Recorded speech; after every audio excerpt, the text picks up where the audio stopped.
Sometimes you have to do what you do not like to do. Reacting on Jeff Bezos, I'm not a big fan of him, but let's see what we can learn from him. Firm in New York City with a bunch of very smart people. And I had a brilliant boss I much admired. I went to my boss and told him I was going to Oh yeah, this is Jeff Bezos, of course. start a company selling books on the internet. He took me on a long walk in Central Park, listened carefully to me, and finally said, "That sounds like a really good idea, but it would be an even better idea for someone who didn't already have a good job. You can have a job, or you can have a career." You know, my problem with Jeff Bezos is like, oh yeah, it's brilliant. I really think it's got everything to do with timing, place. Who am I to judge? Or you can have a calling. And if you can somehow figure out how to have a calling, you have hit the jackpot. Because that's the big... My problem with this advice is, yes, it is true. But it's impossible that we all will be the next Jeff Bezos. I'm really wondering why people are watching these kind of videos with this kind of advice. I met Jeff Bezos 25 years ago. And he told me, "Dave, I want you to invest in my company. What are you doing?" "I'm gonna start a bookstore in my garage." "Okay, and I'm gonna put it online. People buy online and I'm gonna ship out of my..." Actually, back then, that idea was a good idea, probably. Well, not probably.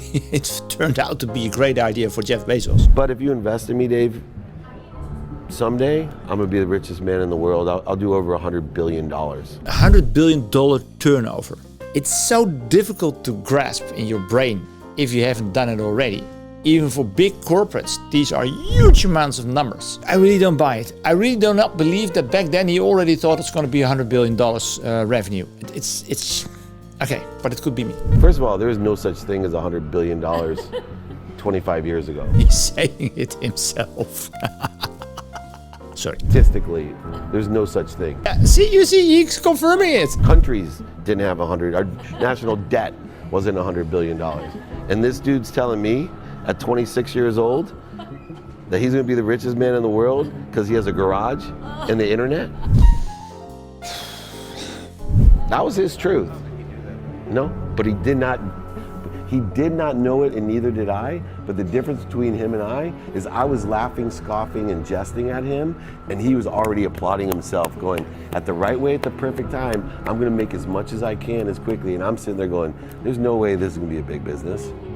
Do something you're very passionate about. Again, man, yeah, for sure. Doing something you're very passionate about. But how do you do that? How do you find your passion? And what do you need for it? It's not like, okay, oh, I've got a passion. Now I will have $100 billion business. It's not even oversimplifying. It's just not true. And don't try to chase what is kind of the hot passion of the day. Okay, that's a good advice. Don't go with the flow. Well, go with the flow. Okay, how should I bring it? Don't jump into every new hype. Create a vision. But then again, how do you create a vision? Seen in that light, it really was a difficult choice. But ultimately, I decided I had to give it a shot. I didn't think I'd regret trying and failing. And I suspected I would always be haunted by a decision to not try at all. I understand that. So what I always say is better to have regret from a decision than that you have regrets because you didn't make a decision. After much consideration, I took the less safe path to follow my passion. And I'm proud of that. It's so easy to say that with hindsight. There's so many people who tried it and who failed. And of course, it's inspiring to see those people prosper and what it is that they do. But it would be very interesting to watch people who failed because you can learn way more from that than with this kind of advice. As a young boy, I had been a garage inventor. I'd invented an automatic gate closer out of cement-filled tires, a solar cooker that didn't work very well out of an umbrella and aluminum. I'm sorry guys, but I just don't believe it. I really do not believe it. It doesn't feel authentic. Baking pan alarms to entrap my siblings. I'd always wanted to be an inventor, and she wanted me to follow my... So you wanted to be an inventor? Wow. You invented selling books via the internet. Sorry that I'm so negative, guys, but I find it so difficult. There's a military phrase that I especially love, and it says, "Slow is smooth and smooth is fast." And I have seen that in every endeavor I've ever been in. That's the kind of thing that really allows you to make progress. You know, you get certain gifts in life and you want to take advantage of those, but I guess my advice Is this suddenly Pirates of the Caribbeans? on adversity and success would be to be proud not of your gifts, but of your hard work and your choices. That's why you should pay people a proper salary. So, you know, you may be, the kinds of gifts you get in life, you know, you might be really good at math. It might be really easy for you. That's a kind of gift. But practicing that math and taking it to the next step, that could be very challenging and hard and take a lot of sweat. But that's how you create success, by the way. You can't really be proud of your gifts because they were given to you. You can be grateful for them and thankful for them. Yeah. That's good advice. That is true. If you have a gift, it doesn't say anything. It's what you do with it. Do you really work hard to do something with the gift that you have?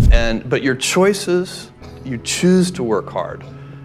You choose to do hard things. I was thinking to myself why I'm struggling with this video. And it's because that it's not humble. You don't need to be humble constantly. What I truly believe, if I look what he has achieved, he definitely should be more humble. Because it's not only about him, what he achieved. In my opinion, he's using a lot of other people to get to the success where he is today. And it's not always a good thing how he's doing that. These are choices that you can be proud of. You can choose. We all get to choose our life stories, and it's the choices that define us, not our gifts. Everybody in this room has many gifts. I have many gifts. You can never be proud of your gifts because they're gifts. They were given to you. You might be Of course you can be proud of your gifts, as long as you're humble. tall, or you might be really good at math, or you might be extremely beautiful or handsome, or you know, there are many gifts.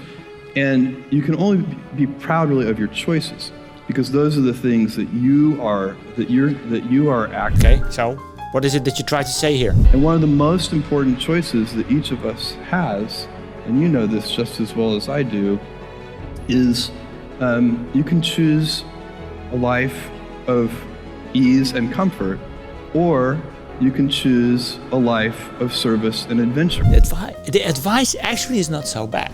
But practice what you preach. At the level where he is today, I think he should do something really valuable with the wealth and the power and the money that he has. And actually, he just continue building big logistics centers, putting people to work that hardly can make a living. He's not paying them enough. It's about authenticity, being humble. I just get a bad feeling about this Jeff Bezos. And when you're 80, which one of those things do you think you're going to be more proud of? You're going to be more proud of having chosen a life of service and adventure. How can I take his advice if he's not doing it himself? He's really taking advantage of people in low-paid jobs. He's spending billions on things that I'm thinking to myself, is it really necessary? So if you're a millionaire and you created everything yourself and you're good for your people, but go ahead. I really want to listen to those people because they really add something to society. And he's giving you advice on these kind of topics. I just can't. Sorry, I just can't.